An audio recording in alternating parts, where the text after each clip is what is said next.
100 years separates their reigns. Different eras, different societies, almost different worlds. Two women, Elizabeth and Victoria. Two queens who have steered their course through periods of extraordinary change. In the British monarchy's 1,000-year history, their like has rarely been seen. Their longevity is unrivaled. On the 9th of September, Queen Elizabeth II will become the longest reigning monarch in British history. She will break the record set by her great-great-grandmother, Queen Victoria, who was on the throne for 63 years and 7 months. Yet they became monarchs unexpectedly at a young age. Neither Queen Victoria nor Queen Elizabeth were born to be queen, and indeed, there was no great expectation that either of them would be. I think certainly we'll look back and say there's been the biggest changes in society under these two female monarchs. I think history will look back on them both and compare them because it's really so incredibly unique. And both of them symbolize their country, and that's what's so wonderful about monarchy. It is a symbol above politics. But what does it take to be a monarch who defines an era?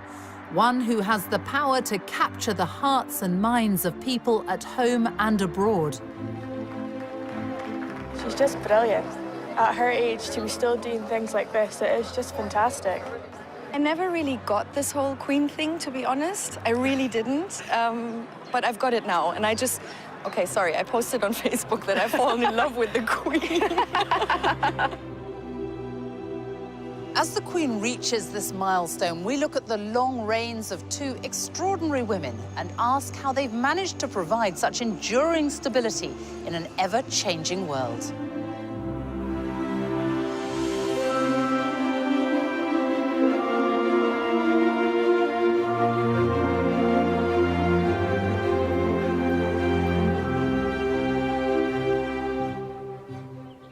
It's March 2015 at Canterbury Cathedral.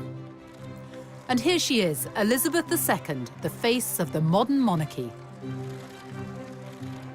She's here to unveil statues of herself and her husband, Prince Philip.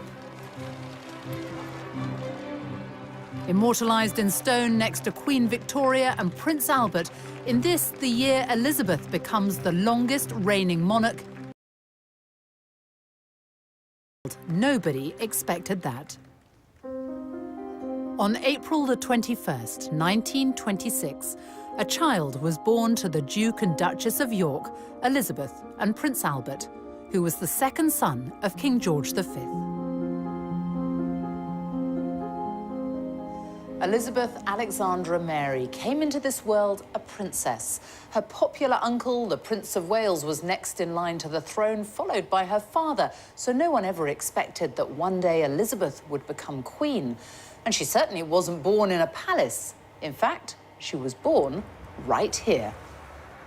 On Bruton Street in Mayfair, now a restaurant.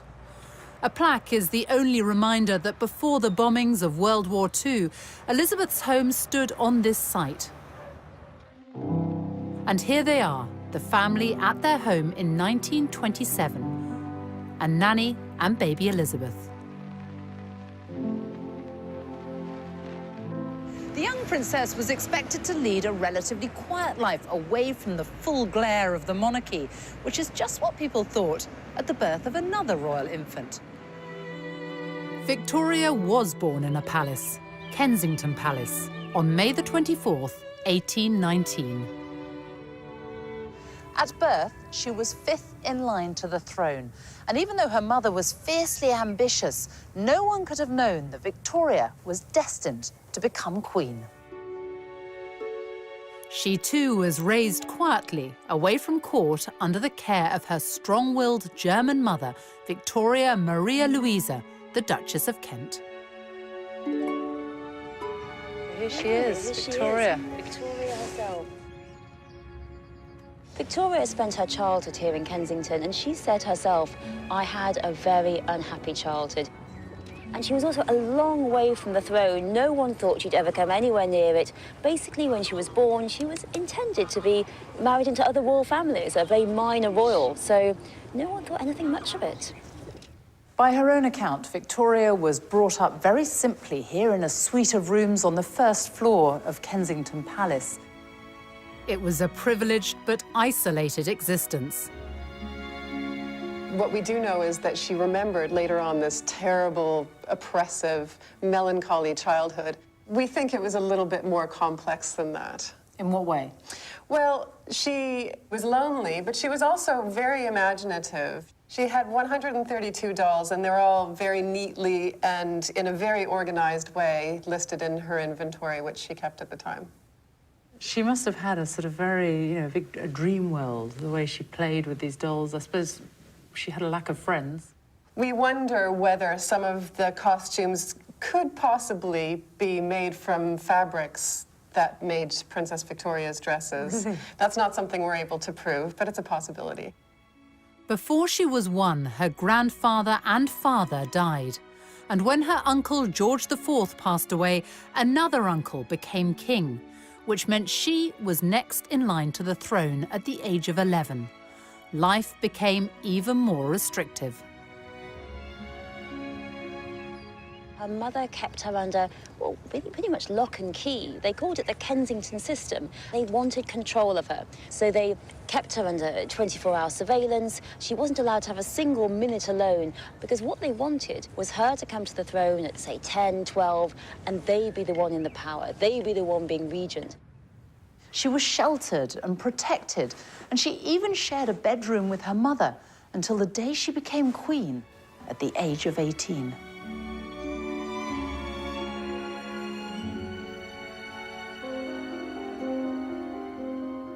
In stark contrast, Elizabeth's early life was happy and carefree.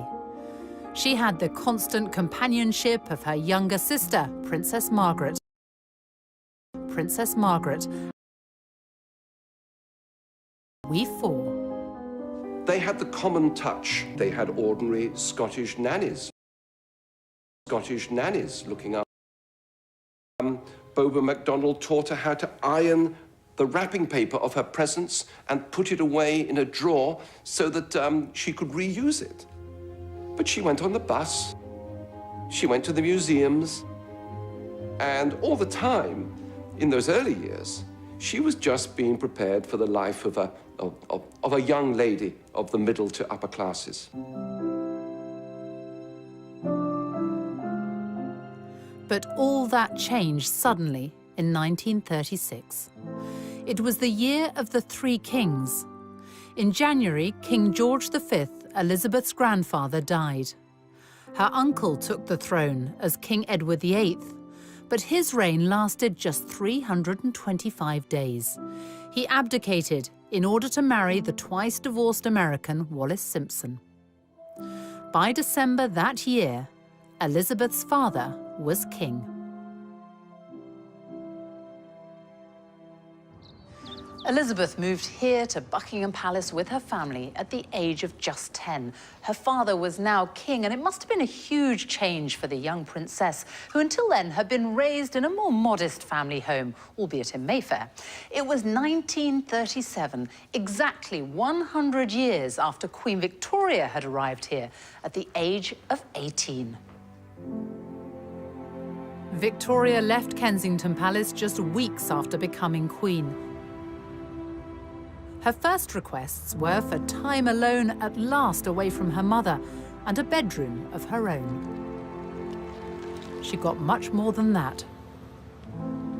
Victoria became the first monarch to make Buckingham Palace her official residence. Over the years, she transformed the place, and visitors to this day are still met by the paintings of her nearest and dearest. How much did Queen Victoria change Buckingham Palace, and why? Well, I think she wanted to make it a centre of court life, and court life, I think, a very... 100 years separates their reigns. Different eras, different societies, almost different worlds. Two women, Elizabeth and Victoria. Two queens who have steered their course through periods of extraordinary change. In the British monarchy's 1,000-year history, their like has rarely been seen. Their longevity is unrivaled. On the 9th of September, Queen Elizabeth II will become the longest reigning monarch in British history. She will break the record set by her great-great-grandmother, Queen Victoria, who was on the throne for 63 years and 7 months. Yet they became monarchs unexpectedly at a young age. Neither Queen Victoria nor Queen Elizabeth were born to be queen, and indeed, there was no great expectation that either of them would be. I think certainly we'll look back and say there's been the biggest changes in society under these two female monarchs. I think history will look back on them both and compare them because it's really so incredibly unique. And both of them symbolize their country, and that's what's so wonderful about monarchy. It is a symbol above politics. But what does it take to be a monarch who defines an era? One who has the power to capture the hearts and minds of people at home and abroad. She's just brilliant. At her age, to be still doing things like this, it is just fantastic. I never really got this whole Queen thing, to be honest. I really didn't. But I've got it now, and I just... Okay, sorry, I posted on Facebook that I've fallen in love with the Queen. As the Queen reaches this milestone, we look at the long reigns of two extraordinary women and ask how they've managed to provide such enduring stability in an ever-changing world.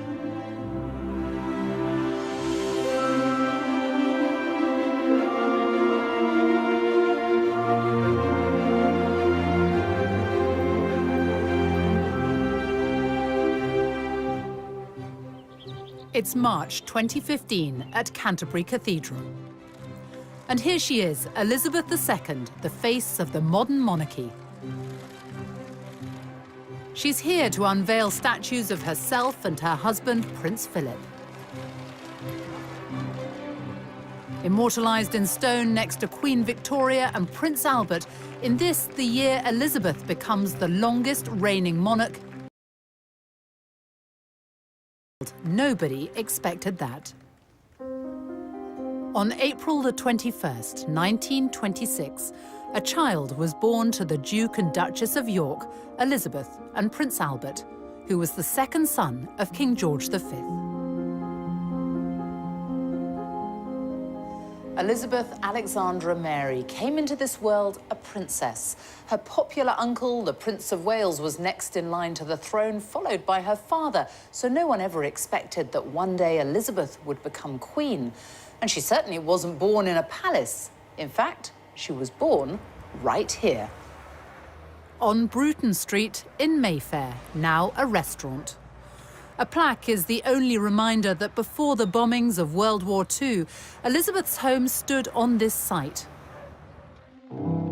And here they are, the family at their home in 1927, and Nanny and baby Elizabeth.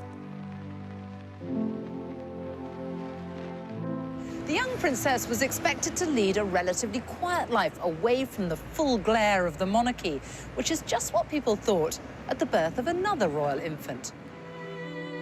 Victoria was born in a palace, Kensington Palace, on May the 24th, 1819. At birth, she was fifth in line to the throne.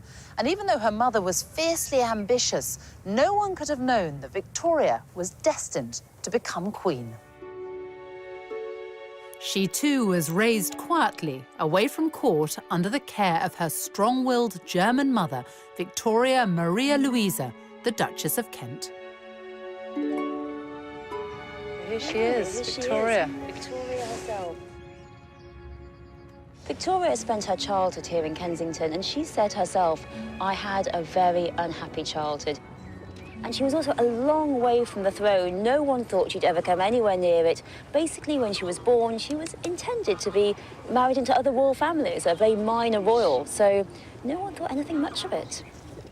By her own account, Victoria was brought up very simply here in a suite of rooms on the first floor of Kensington Palace. It was a privileged but isolated existence. What we do know is that she remembered later on this terrible, oppressive, melancholy childhood. We think it was a little bit more complex than that. In what way? Well, she was lonely, but she was also very imaginative. She had 132 dolls, and they're all very neatly and in a very organized way listed in her inventory, which she kept at the time. She must have had a sort of very, a dream world, the way she played with these dolls. I suppose she had a lack of friends. We wonder whether some of the costumes could possibly be made from fabrics that made Princess Victoria's dresses. That's not something we're able to prove, but it's a possibility. Before she was 1, her grandfather and father died. And when her uncle George IV passed away, another uncle became king, which meant she was next in line to the throne at the age of 11. Life became even more restrictive. Her mother kept her under, well, pretty much lock and key. They called it the Kensington system. They wanted control of her. So they kept her under 24-hour surveillance. She wasn't allowed to have a single minute alone, because what they wanted was her to come to the throne at, say, 10, 12, and they be the one in the power. They be the one being regent. She was sheltered and protected, and she even shared a bedroom with her mother until the day she became queen at the age of 18.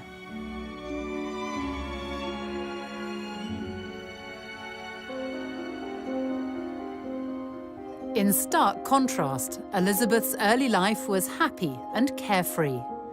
She had the constant companionship of her younger sister, Princess Margaret. Princess Margaret. We four. They had the common touch. They had ordinary Scottish nannies. Scottish nannies looking up. Boba MacDonald taught her how to iron the wrapping paper of her presents and put it away in a drawer so that she could reuse it. But she went on the bus, she went to the museums, and all the time, in those early years, she was just being prepared for the life of a young lady of the middle to upper classes. But all that changed suddenly in 1936. It was the year of the Three Kings. In January, King George V, Elizabeth's grandfather, died. Her uncle took the throne as King Edward VIII, but his reign lasted just 325 days. He abdicated in order to marry the twice-divorced American Wallis Simpson. By December that year, Elizabeth's father was king. Elizabeth moved here to Buckingham Palace with her family at the age of just 10. Her father was now king, and it must have been a huge change for the young princess, who until then had been raised in a more modest family home, albeit in Mayfair. It was 1937, exactly 100 years after Queen Victoria had arrived here at the age of 18. Victoria left Kensington Palace just weeks after becoming queen. Her first requests were for time alone at last away from her mother and a bedroom of her own. She got much more than that. Victoria became the first monarch to make Buckingham Palace her official residence. Over the years, she transformed the place, and visitors to this day are still met by the paintings of her nearest and dearest. How much did Queen Victoria change Buckingham Palace, and why? Well, I think she wanted to make it a centre of court life, and court life, I think, of a very different sort. I mean, the thing about the monarchy in the middle of the Victorian period was that it became respectable for the first time. And really, this was a palace which was going to house a court which was the epitome of the kind of new morality of the family and of society. Elizabeth has transformed this palace in another way. In 1962, she opened the Queen's Gallery to give the paying public access to the royal art collection. In 1993, she opened the doors even wider. Tens of thousands now take the chance to wander through the staterooms with ticket and gift shop sales going towards the upkeep of the artworks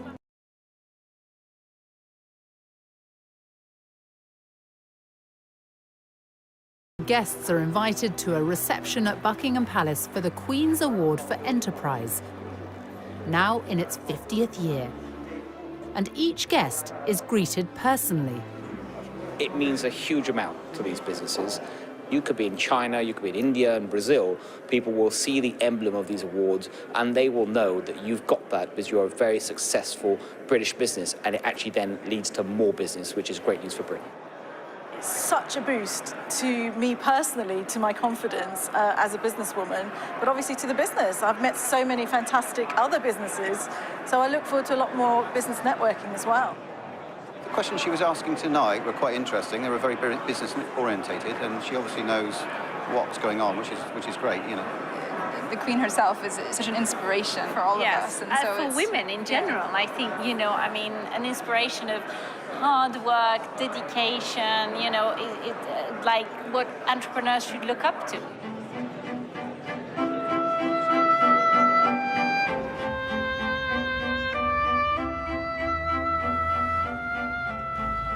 Buckingham Palace, it's such an iconic building. It's hard to imagine that it hasn't always looked like this.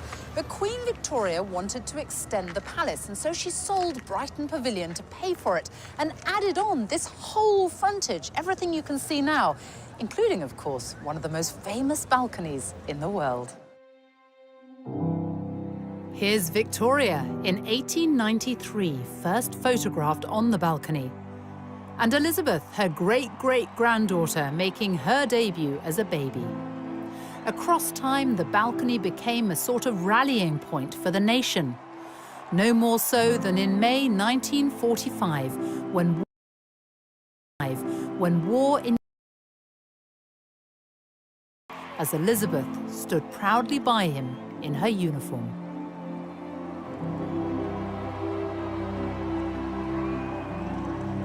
Growing up during World War II shaped the future Queen. In 1940, she was the teenager who gave this radio broadcast for children forced to evacuate their homes. My sister Margaret Rose and I feel so much for you, as we know from experience what it means to be away from those we love most of all. You would have thought that the royal family would have been moved a long way away to safety, but instead the princesses came here. They lived here in Windsor Castle for much of the war, and the castle was stripped of all its finery. The paintings were removed and hidden in caves in Wales and other places. And it was a very much diminished castle, except for the magnificence of the buildings. There was a big air raid shelter built under one of the towers, which no one liked using, but they did when the air raid sirens sounded. As the bombing raids of the Blitz hit, it was suggested that the princesses should be evacuated, to which the Queen Mother had an immediate reply. She said, "The children would never leave without me. I would never leave without the king, and the king will never leave." Indeed, in September 1940, the king and queen were very nearly killed when a German bomber flew up the Mall and dropped its bombs directly on Buckingham Palace. They concealed how nearly they came to death. They realized instantly that they had to be the focal point of the nation at war. And that was transferred to Princess Elizabeth, and we have seen that ever since, duty is what has defined her and led her and inspired her. Elizabeth, unlike Victoria, was able to learn the art of being a monarch from her parents. But both entered public life in the same way and in the same place, each showing their commitment to the armed forces.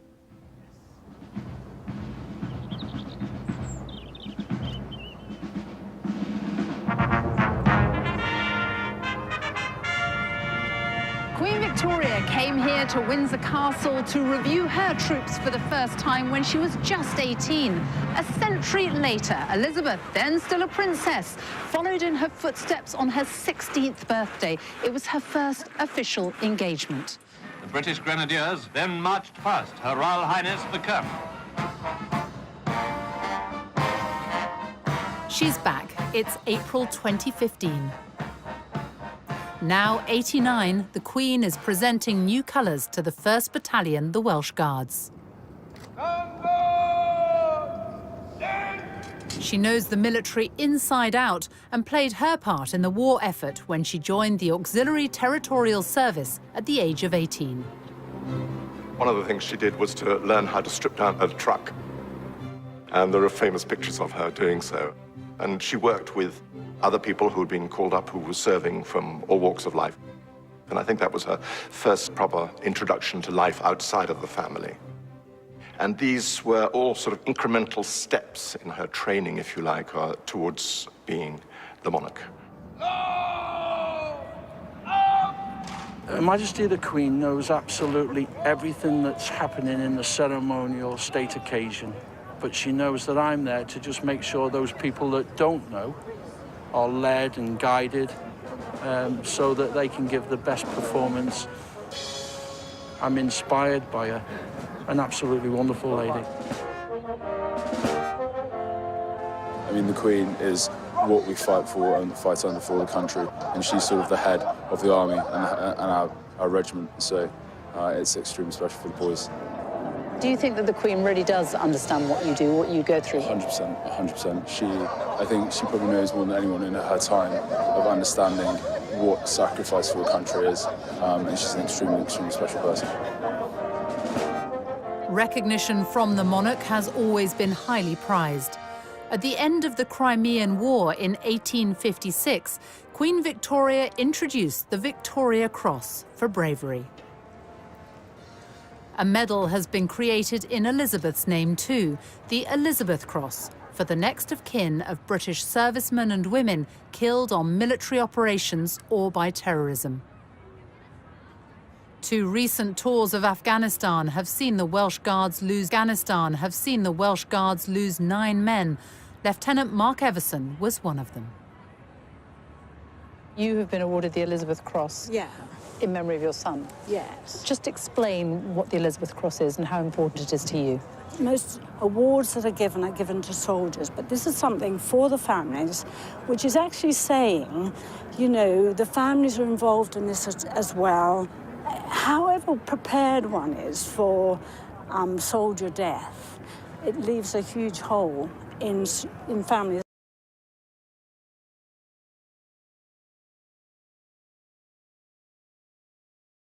This memory, this little cross signifies that, really. Elizabeth is the daughter, mother and wife of military men. By her side today, as he has been for every step of her reign, is Prince Philip, the Duke of Edinburgh.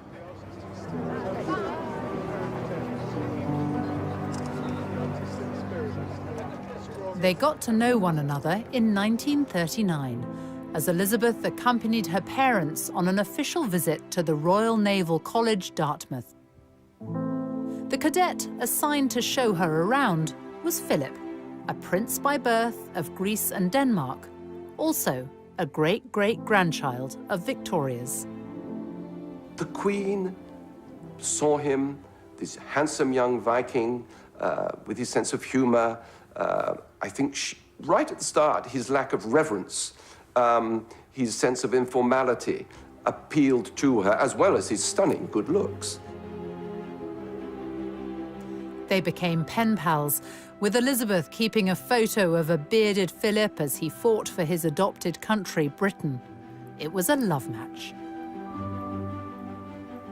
And in 1946, after a holiday at Balmoral, they got engaged, and though secretly, because the King and Queen asked them to postpone the public announcement until the following year. Royal family and Princess Elizabeth's fiancé have permitted these special film studies to be made in response to the rapidly mounting worldwide interest in the forthcoming royal wedding on the 20th of November in Westminster Abbey. I, Elizabeth Alexandra Mary, Take thee, Philip, take thee, Philip, to my wedded husband, to my wedded husband, to have and to hold. They wed when Elizabeth was 21.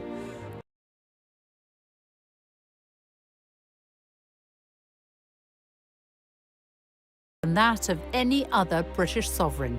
It's a cornerstone of Elizabeth's reign. As she's said in several tributes to him, he is the rock on which her work as a monarch has been based. He has quite simply been my strength and stay all these years. And I and his whole family, and this and many other countries, owe him a debt greater than he would ever claim, or we shall ever know. Queen Victoria had her rock too. For Victoria and now Elizabeth, a vital thread through their lives has been the love and support of their husbands. Both married European princes, both met their husbands-to-be when they were very young and then got to know them slowly through letters.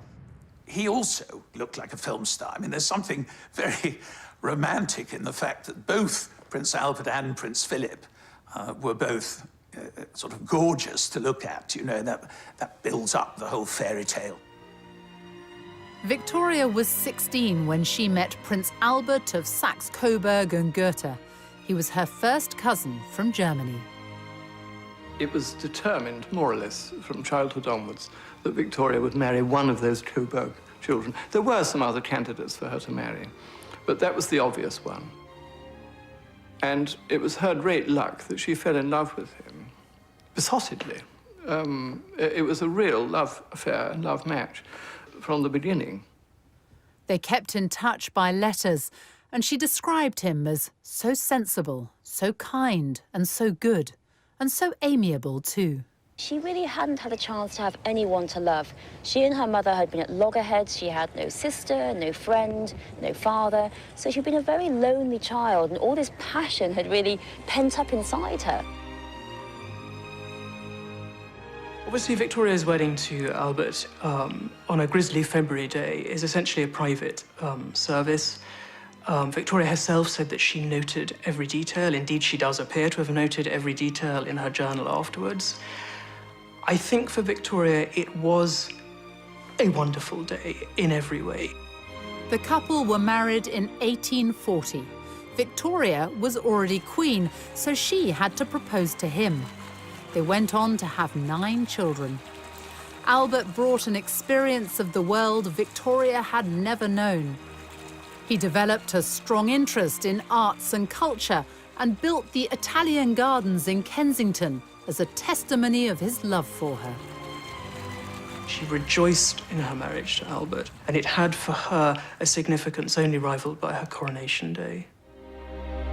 Victoria's coronation came after the death of her uncle, William IV.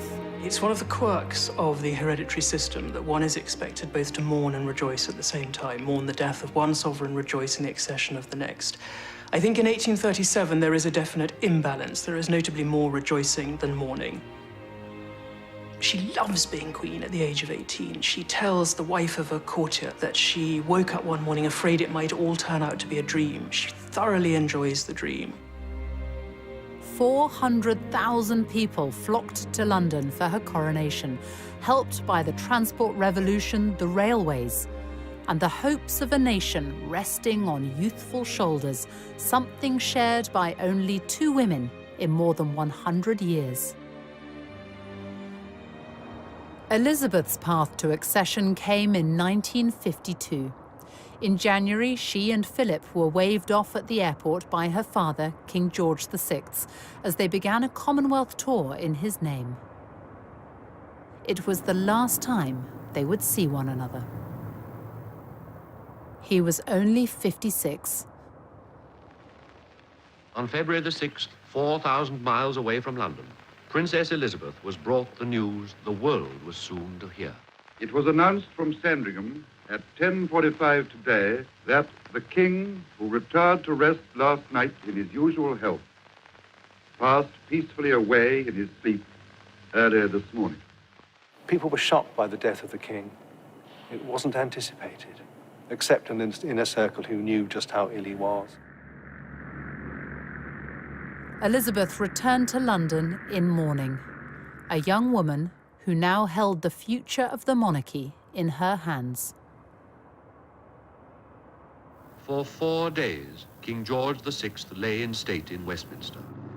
I remember walking past the catafalque of King George VI. My mother took me and my brother Rory, and I was only 3. And we queued for hours. You can't imagine that now, can you? Queuing for hours outside Westminster Hall. But she said, you will remember.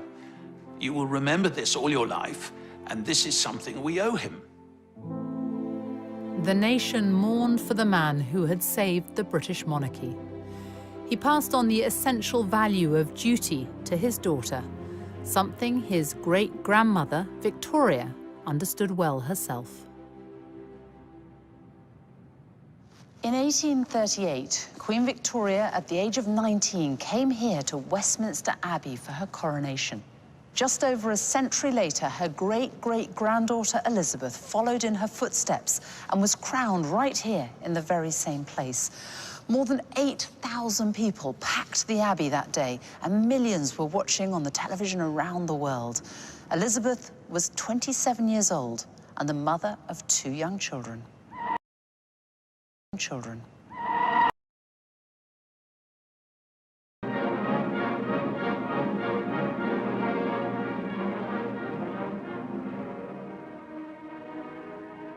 How was Elizabeth received at the coronation? We all became romantics on a huge collective scale. And of course, the setting in this abbey, where the very stones talk, with the old statesman in marble looking down on it, Disraeli, Gladstone, Peel. We were right in the middle of this wonderful combination, which the Brits pride themselves on, or did, of juxtaposing tradition and modernity and making the two work together. But above all, the young woman sitting just over there.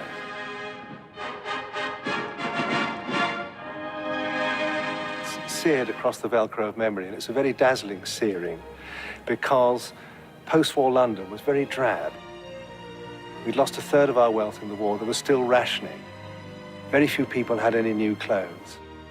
And yet suddenly, in amidst this heroic drabness, there was the starburst of the coronation of the new, beautiful young queen.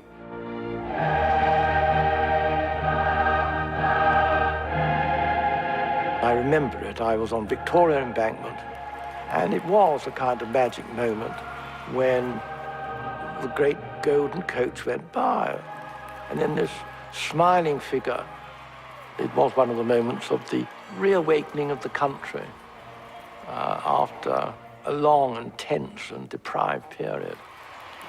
And for those who weren't there, thanks to the revolution of television, the nation could watch from their living rooms. 27 million people in Britain in June 1953 watch at least half a day's television coverage. The number of BBC licence holders doubles that day. So there is this sense of what newspapers refer to as coronation fever. We've only known in recent years that it was, in fact, the Queen who said, yes, it ought to be televised. An acknowledgement that the monarchy, as it were, belongs to the people. You've got to, with the new means of communication. And then this smiling figure, just all the diamonds reflecting, with the Duke of Edinburgh. But I mean, I remember it so absolutely vividly. 5 months after her coronation, Elizabeth returned to the Commonwealth tour she'd begun before her father's death. Now she was Queen and also head of the Commonwealth of Nations, which, from small beginnings, has expanded during her reign to take in 53 countries. She has visited almost all of them. I think historians will look back on the reign and achievements of Elizabeth II and pick out the Commonwealth. The Commonwealth is a real family, so successful that countries that are not former British colonies have asked to join and been allowed to join. For Victoria, she was Empress of India, with the reach of a global superpower, the British Empire. Not that she saw much of it.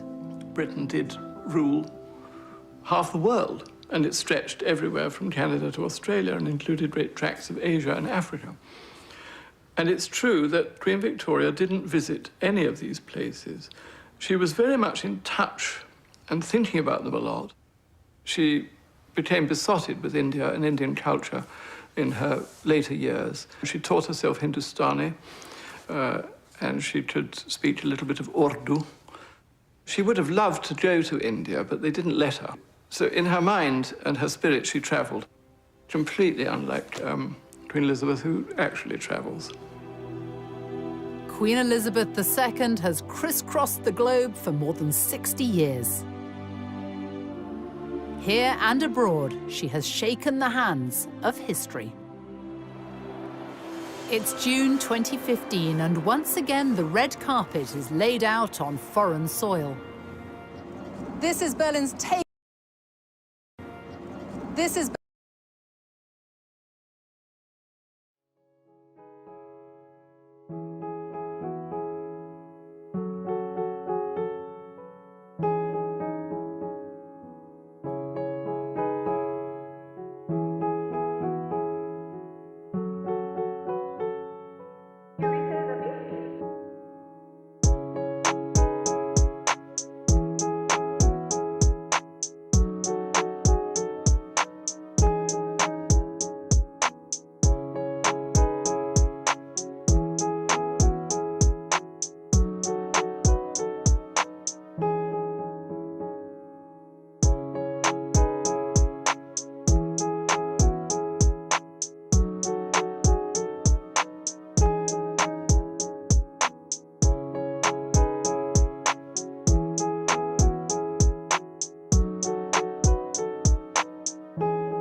but that will not faze the most well-travelled monarch in history. The Queen first came to Germany on a state visit in 1965. It was a country still divided by Cold War communism. Her visit was a gesture of solidarity and a step towards normalizing relations with Germany in the decades after World War II. People still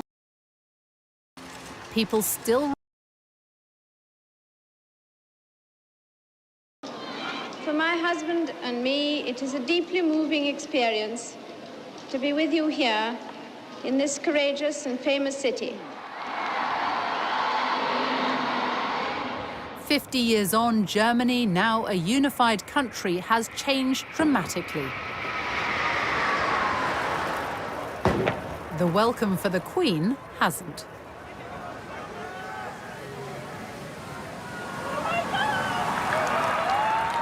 Wherever the Queen goes, she brings with her a sense of occasion, and there's been real excitement here in Germany in the run-up to this visit. She's on every front page today, and the papers are full of what to do, what to wear if you meet her.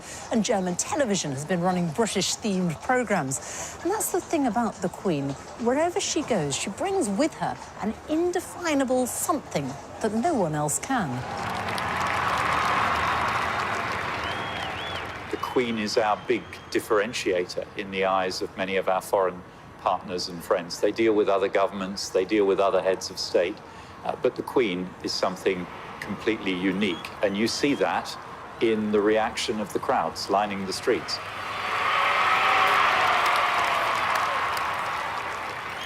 two of the most powerful women in the world. One, a monarch, the other, the German Chancellor, who has been dubbed the Queen of Europe. And the German Chancellor, who has been dubbed the Queen of Europe. And given the question mark over the future of Britain in the EU, the timing of this state visit is being seen as something of a diplomatic coup.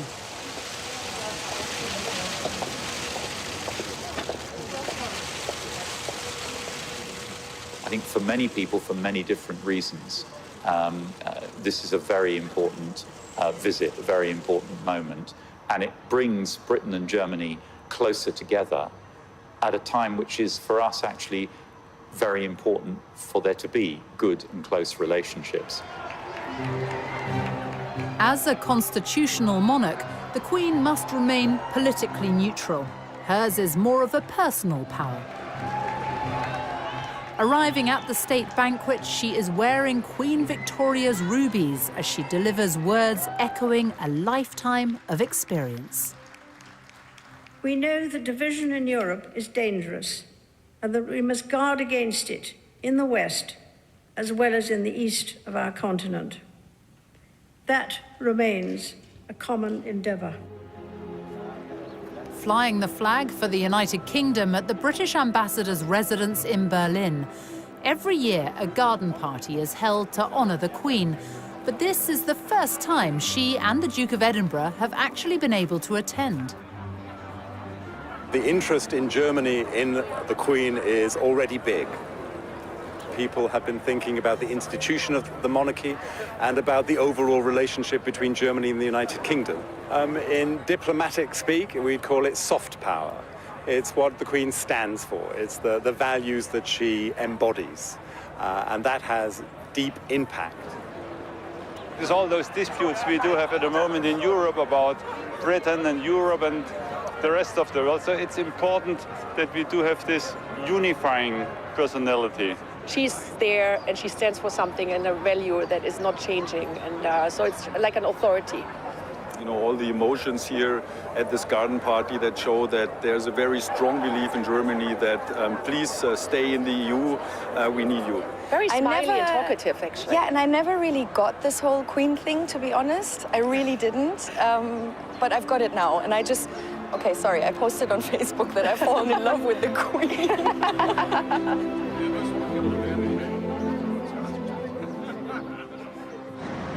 In Germany's modern democracy, sections of the wall which once separated East from West in the Cold War now stand only as symbolic fragments. And this is a country which remembers its deeper past, those who were killed in one of the most dreadful persecutions in history.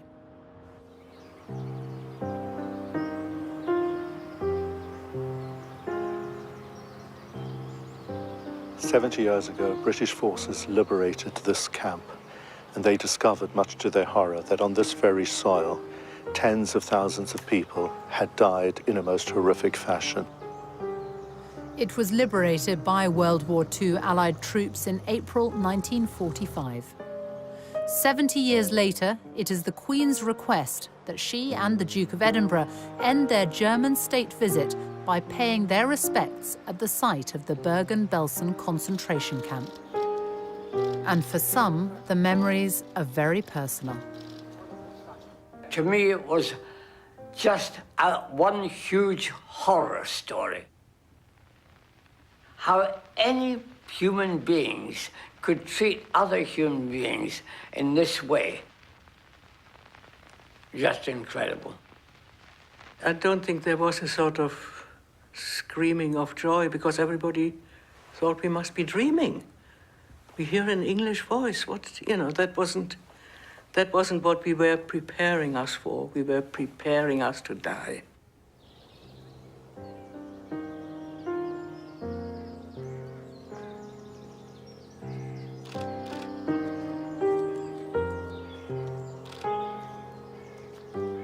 Her visit shows that she takes human suffering seriously. She identifies with the pain and deep suffering of the Jewish people. And together with so many other people, she's absolutely determined to guarantee that the horrors that took place here in Belsen will never happen anywhere else again.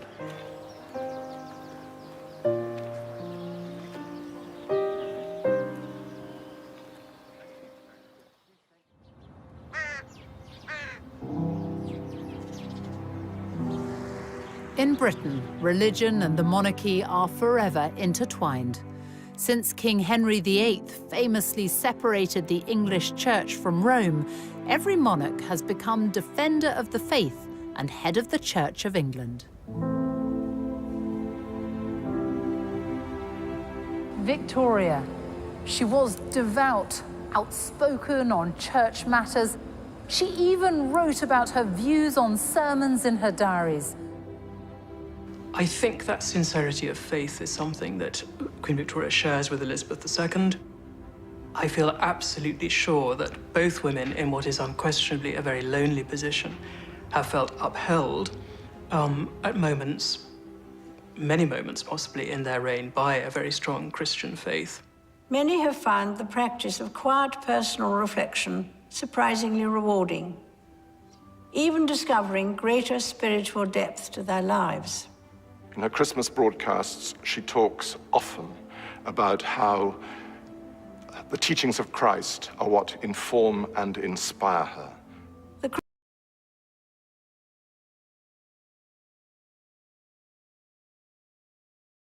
Feet very firmly on the ground, but spiritually, she's got this dimension in which her personal faith is linked to her duty as a monarch. And each monarch also has formal duties in relation to the government of the day. It was during Victoria's reign that political power moved away from the sovereign, but she still kept a keen interest in the details of political life, as does Queen Elizabeth, who at the start of her reign decided to change the monarch's regular meetings with the Prime Minister into a weekly affair, the audience. When Parliament sits, the Prime Minister arrives for their regular meeting, where the Queen has what's been described as the right to be consulted,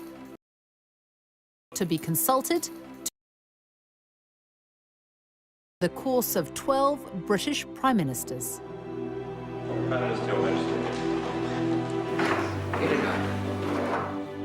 Her first PM was Winston Churchill, who'd known Elizabeth since she was a child and was the only elected member of Parliament under both Victoria and Elizabeth. Well, Churchill was in love with her. There's no other way of putting it. A member of his private office said that he was dotty about her and felt very protective of her and wanted to ease her into the duties of monarchy. And she receives the red boxes daily, containing cabinet and foreign and Commonwealth papers.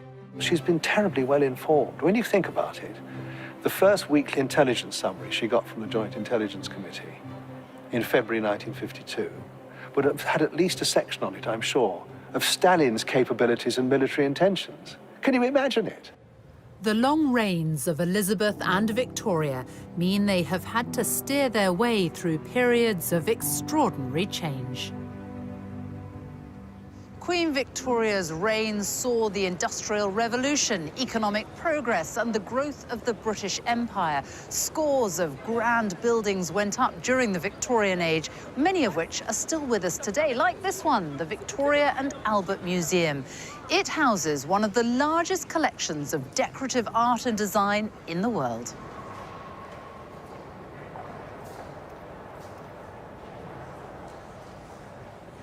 So, what is Victoria and Albert's legacy in terms of art and culture?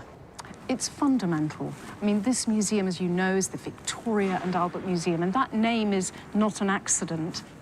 It was renamed the Victoria and Albert Museum in 1899, and it was one of Queen Victoria's last public appearances when she came to lay the foundation stone of the front of our museum. How big a role did Victoria and Albert have in bringing the arts to the people?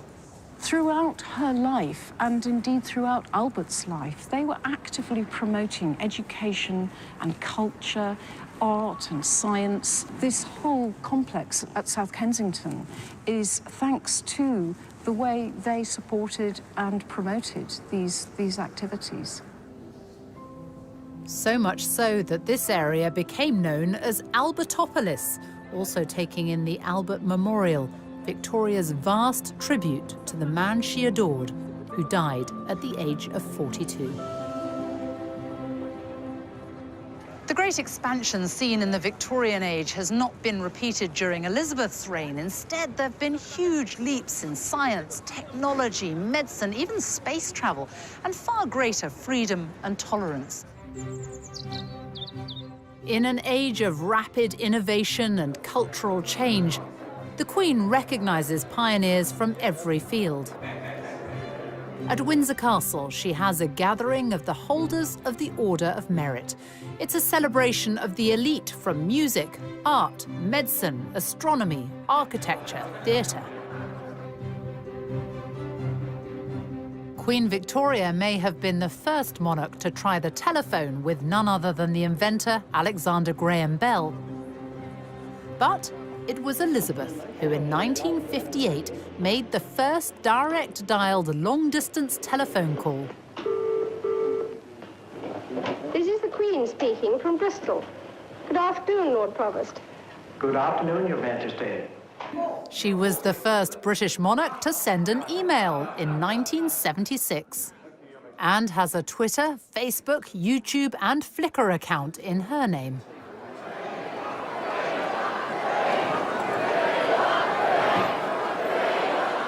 In the monarchy's 1,000-year history, only 2 British sovereigns have marked their silver, golden, and diamond jubilees.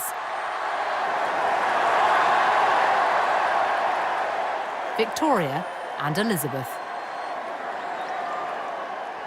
To mark her 60 years on the throne, Elizabeth chose to be photographed in front of the Queen Victoria Memorial with the diamonds worn by Victoria more than a century earlier. And if a Jubilee celebration is a test of popularity, it's one the Queen easily passed.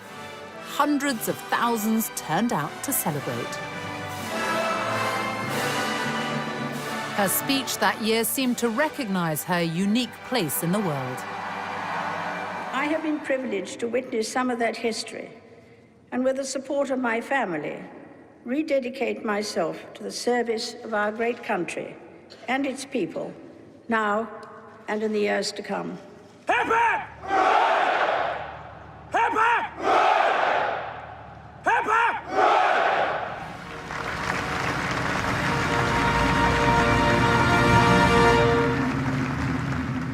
And then that same year, for the London Olympics, the Queen was Long reign can bring challenges. Unlike Elizabeth, Victoria had to spend almost 4 decades without her beloved husband by her side. Queen Victoria did flag after the death of Prince Albert, not for the rest of her reign, as some people mistakenly think. It was really for about 10 years that she was much more in retirement, and she worked all the way through it. I mean, there's a fantasy that she was just lying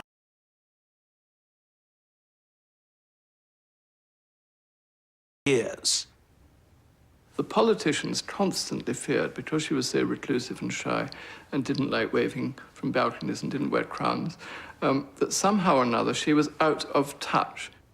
And in a very mysterious way, she wasn't. In June 1897, Queen Victoria was persuaded to make an effort for her Diamond Jubilee.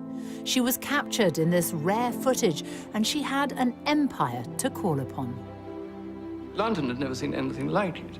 The Bengal Lancers, people from all over the world, African warriors, parading through the streets with all their wonderful costumes and uniform.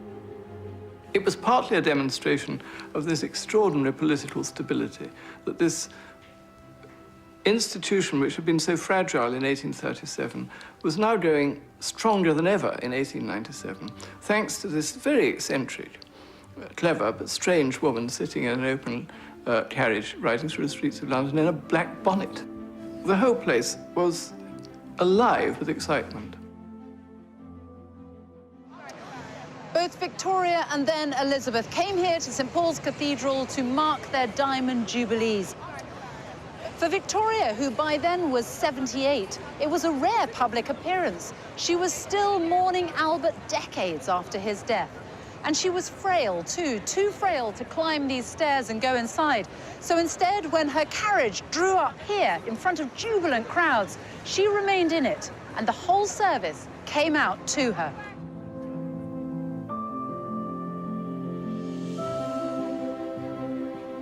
But we do know what Queen Victoria thought about her Diamond Jubilee. She wrote about it in her journals, and just a few years ago, Queen Elizabeth had them all put online. Victoria wrote, "A never-to-be-forgotten day. No one ever, I believe, has met with such an ovation as was given to me, passing through those 6 miles of streets, including Constitution Hill. The crowds were quite indescribable, and their enthusiasm truly marvelous and deeply touching. The cheering was quite deafening, and every face seemed to be filled with real joy. I was much moved and gratified."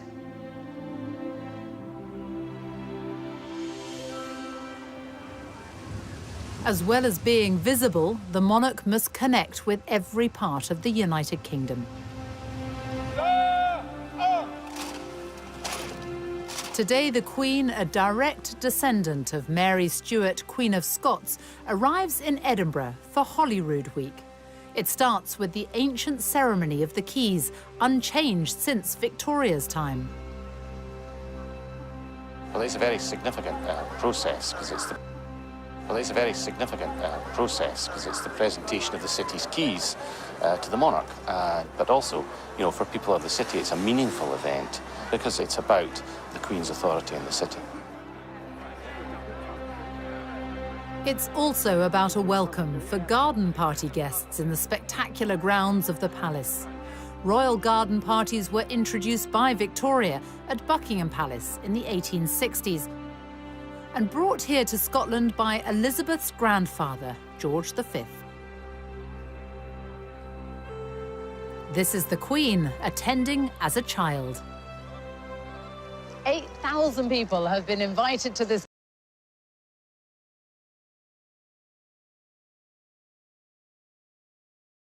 and heritage.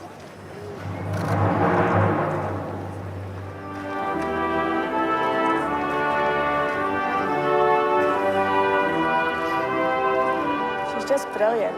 At her age, to be still doing things like this, it is just fantastic. I think today has been a very good example of exactly what we as a country do well, and I think she's at the very heart of that. And the fact she visits our islands, you know, she embraces all the parts of Scotland that we love. Her and the Duke have done a marvellous job over the years, and I hope they'll have many more. What over the 6 decades of her reign has been done is the knitting together, I think, of an extraordinarily ever richer tapestry of Scottish life. My lot are part of the older threads, but every year through this great gathering, new, fresh threads are added. The Queen has deep personal connections to Scotland. Her mother grew up here. Her sister, Princess Margaret, was born here. In fact, she was the first royal baby to be born in Scotland for more than 300 years. And since she was a child, Scotland is where the Queen has always come on her family holidays. During late summer and autumn, the Queen still enjoys her longest spell of privacy in the place she's visited since childhood.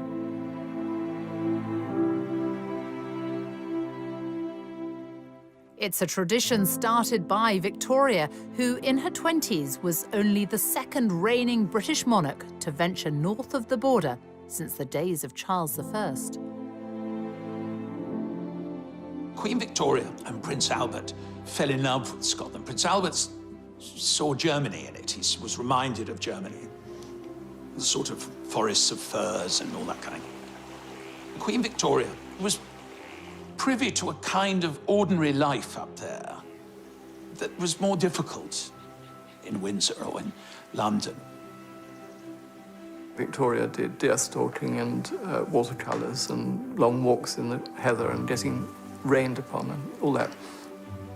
I think there's something about its sort of vastness when you get up into the Highlands, and that sense of being far away in this kind of mountain kingdom. Victoria and Albert bought land here which they developed, building the magnificent Balmoral Castle. Balmoral was very carefully chosen up on a bluff with the forest quite far back and the water very much below and so on. And it became their own place. You know, it wasn't a house of the British monarchy. It was the house of Victoria and Albert. And that meant a great deal to her. The home lovingly designed by Albert for Victoria now belongs to Elizabeth. A private residence, but no longer just a royal idyll. For 18 weeks of the year, it's open to the paying public. As she grew older, Victoria spent much of her life at Balmoral. She was here on Wednesday, the 23rd of September, 1896, the day she overtook her grandfather, King George III's record. She wrote, "Today is the day on which I have reigned longer by a day than any English sovereign." Just days after Victoria had become the longest reigning monarch, she was pictured right here beneath the terrace at Balmoral. It was a very special moment, and that's because it was the first time that Victoria had ever been captured on film.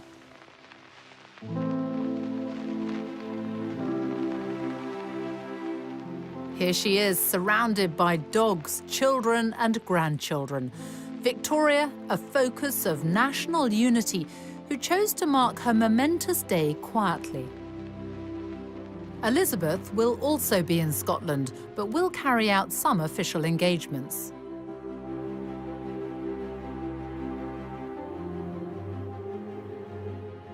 This is where Queen Victoria was on the day that she became the longest reigning monarch in British history. And this is also where her great-great-granddaughter, Queen Elizabeth, will be when she passes that record on the evening of Wednesday, September the 9th. She will have been on the throne for 23,226 days. There'll be no fuss, no grand celebration. It's business as usual, we're told. But all the same, it is a remarkable achievement and something none of us will ever again see in our lifetime.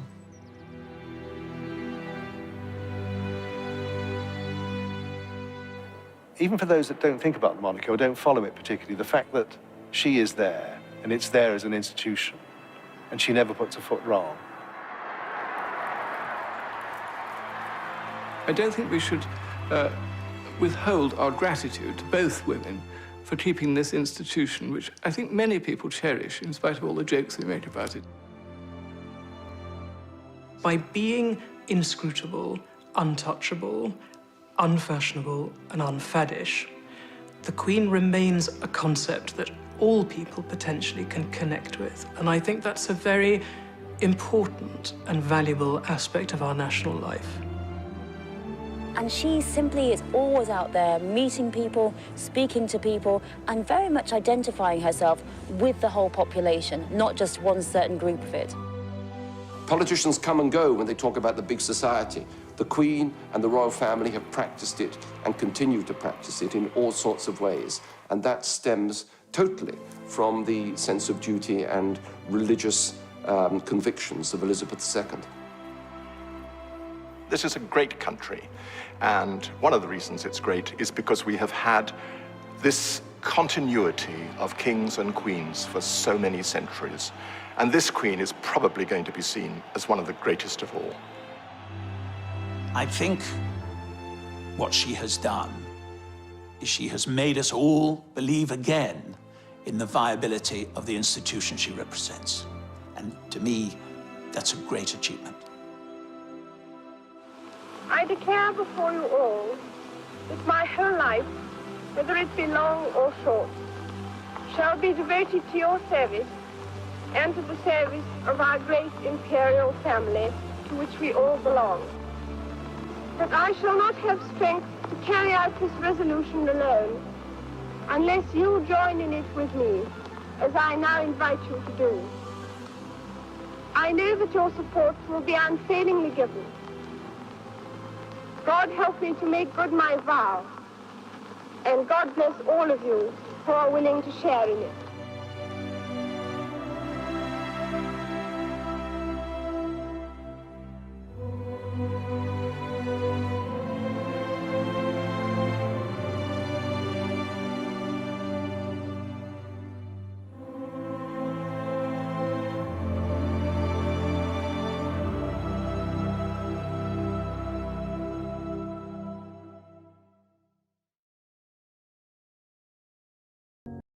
who until then had been raised in a more modest family home, albeit in Mayfair.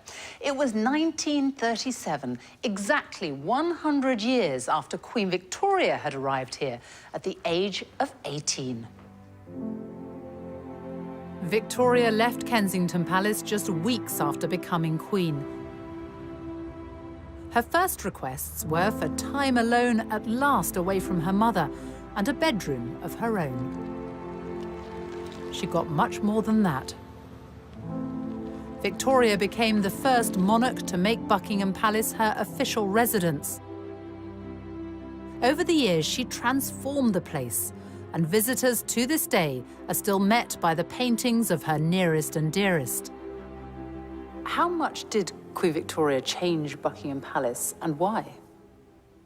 Well, I think she wanted to make it a centre of court life, and court life, I think, of a very